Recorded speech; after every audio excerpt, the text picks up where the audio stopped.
Hi, everybody. This is David Nevins for Citybiz List. And today we continue with another of our conversations sponsored by the Bridge Alliance, which we call Repairing America's Broken Democracy. And toward that end, our special guest today is Joe Schuman. And Joe is the founder and editor-in-chief of Divided We Fall. We certainly don't want to do that. Joe, welcome to our program. Thanks for having me. So Joe, let's start by telling our audience a little bit about yourself. And you founded and you run an entity called Divided We Fall. What is that? And what do you hope to accomplish? Yeah, definitely. Well, thanks for having me. So Divided We Fall is a nonprofit news media organization, a website where we publish written debates between individuals who disagree. And the idea is to demonstrate what productive disagreement looks like, and also expose readers to different viewpoints. As far as myself, I'm a New Englander by origin and a DC transplant.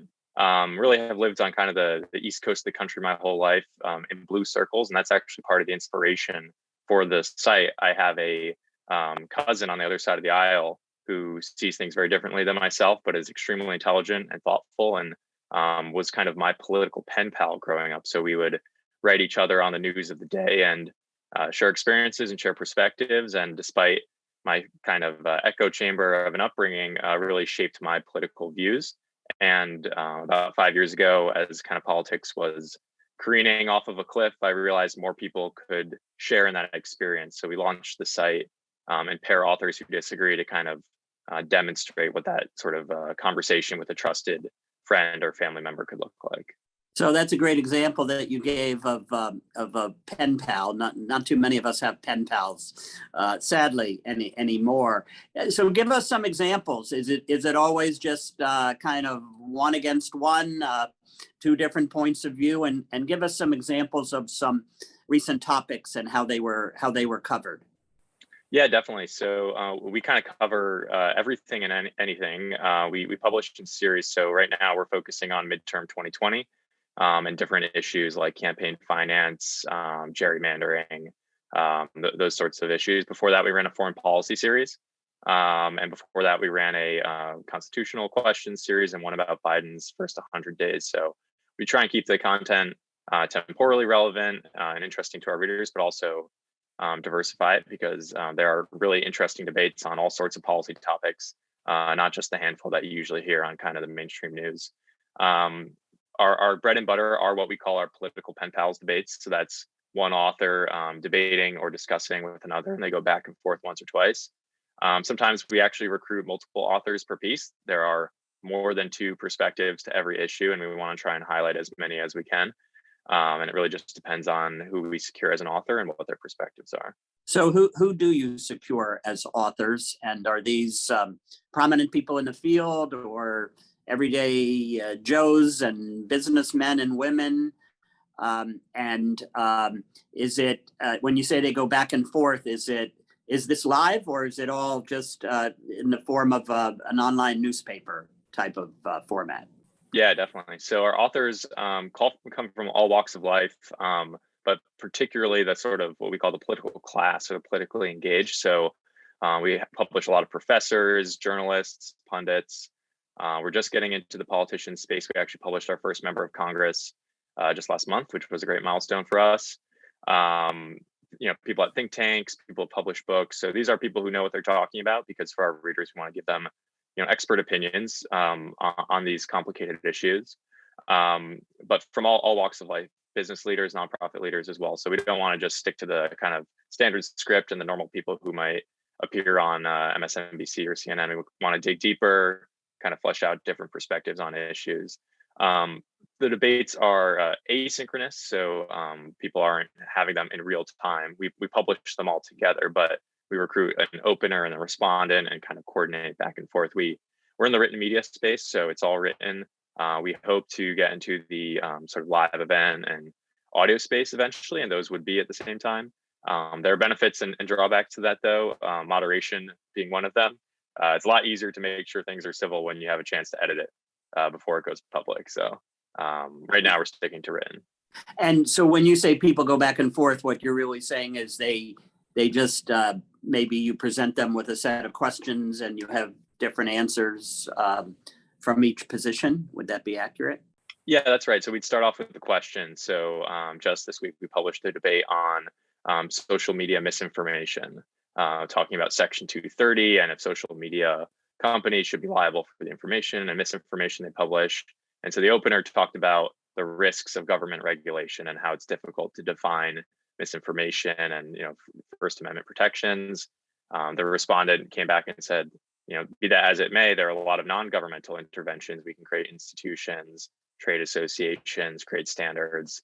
And so they kind of went back and forth on this question of should government regulate social media? So it starts kind of broad and high level. The authors can kind of take it where they want. They're the experts, so we kind of listen to them and we sort of let the debate go where the conversation goes. I've often thought, you could recruit 10 different authors and have 10 very different pieces on the same topic.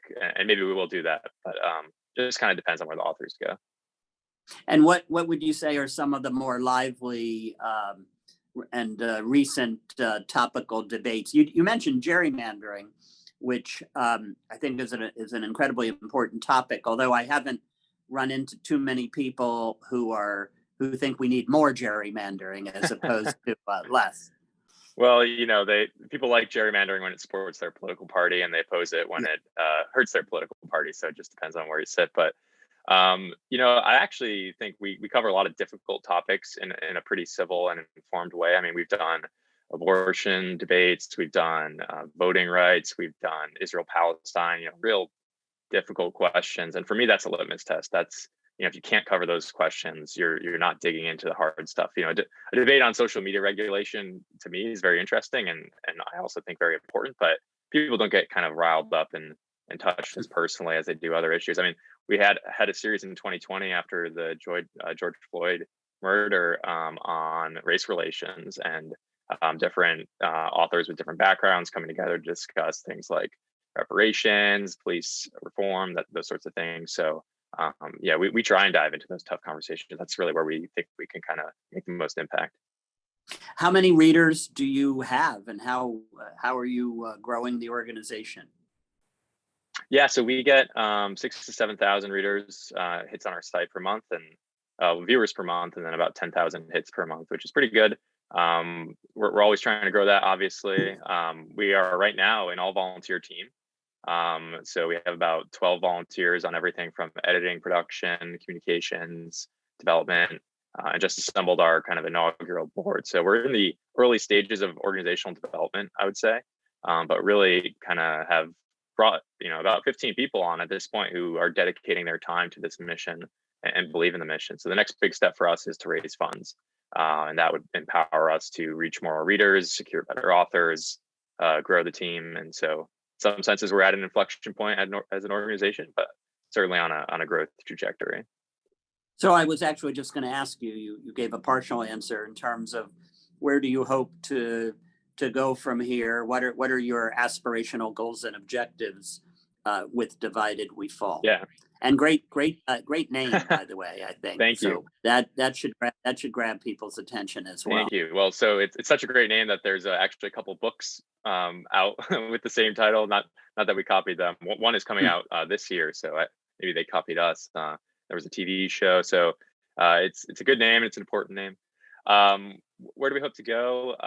So within the next couple of years, we want to be a leader in the bridging movement. It's a really incredible ecosystem, hundreds of organizations started by mostly volunteers like our team and myself, doing all types of work, bridging across divides. So we're starting to get our name out there. We're making connections and partnerships, and within a year or two, we have the ability to scale in a way that other organizations don't, being just a written news organization, as opposed to facilitation or doing policy work. So I think we can achieve that.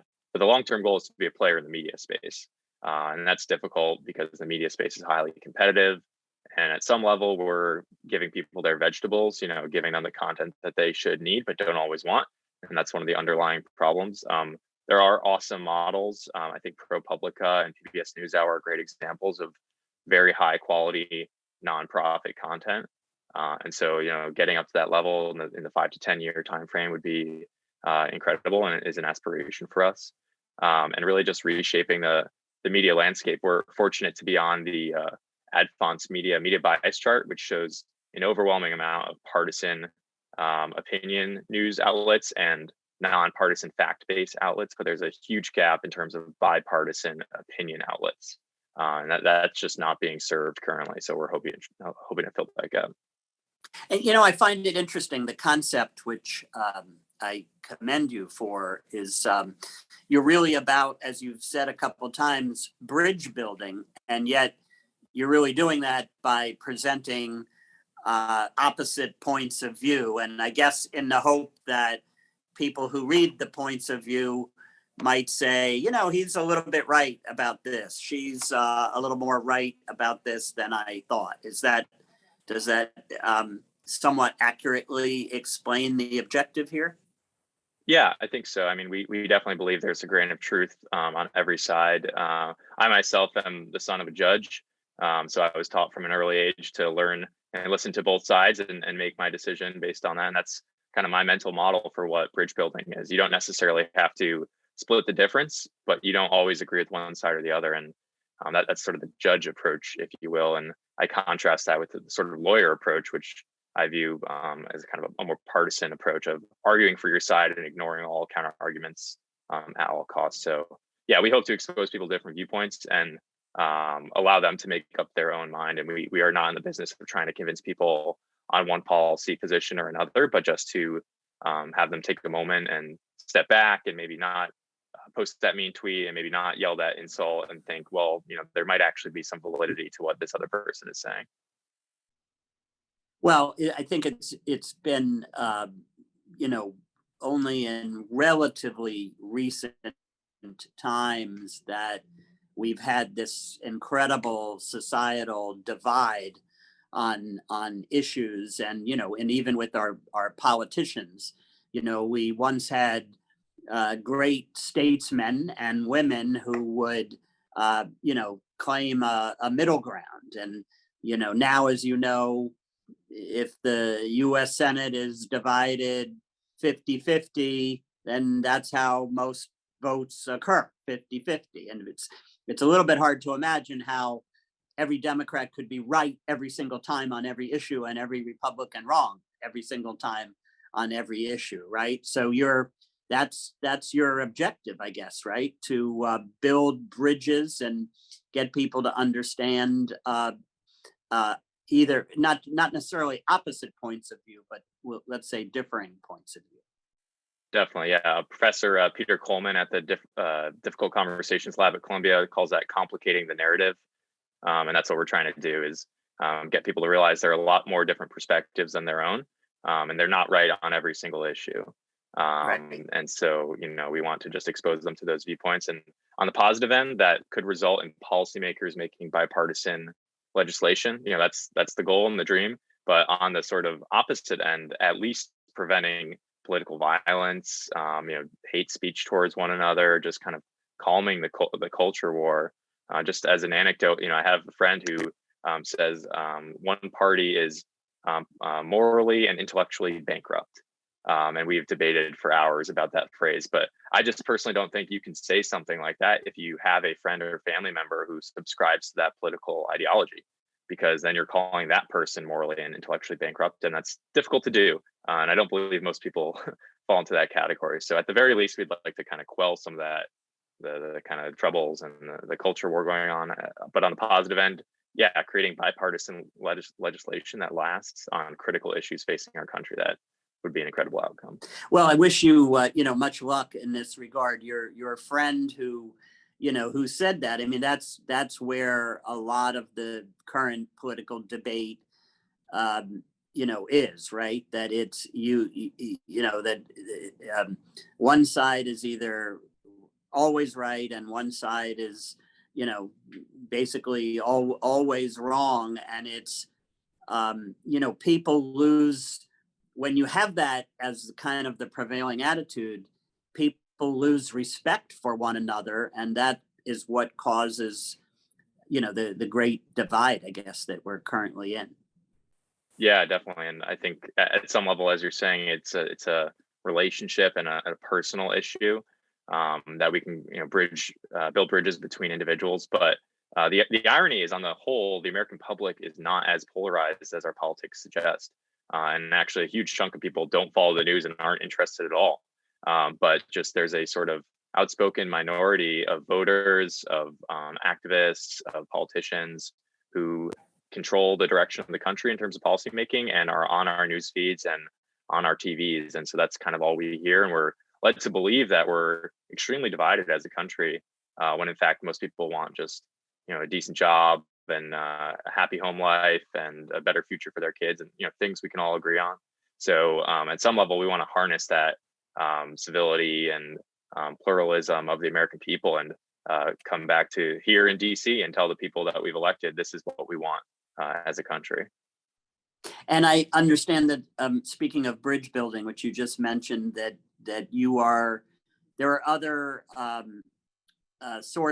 news sources and books that you are out there encouraging people to check out. Is that accurate? And what are some of those? Yeah, definitely. I'm a huge book nerd. We actually publish annual holiday book list every year, so you can check that out on our site. I mean, I generally recommend anything Jonathan Haidt has written, Peter Coleman from Columbia, Morris Fiorina out of Stanford, just incredible authors really diagnosing the problem. If you're going to read one thing, The Righteous Mind by Jonathan Haidt, Why Good People Are Divided on Politics and Religion has just kind of shaped this movement and really teaches you why someone can view an issue completely different than yourself. So that's a great place to start. And we'll encourage people to do that. So speaking of reaching out, Joe, how do our viewers reach out and learn more and check out where you are at Divided We Fall?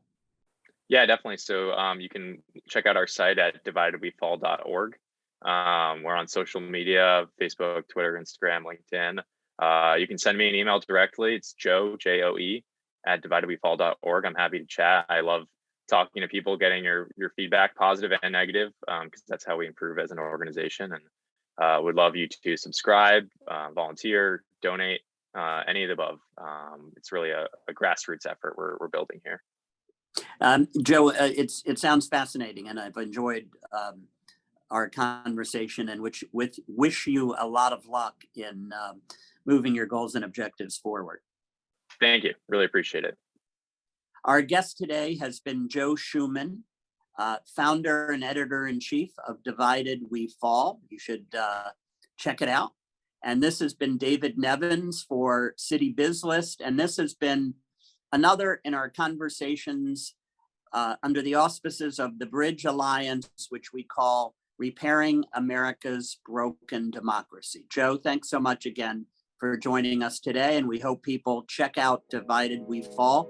We hope you've enjoyed watching this program. Thank you.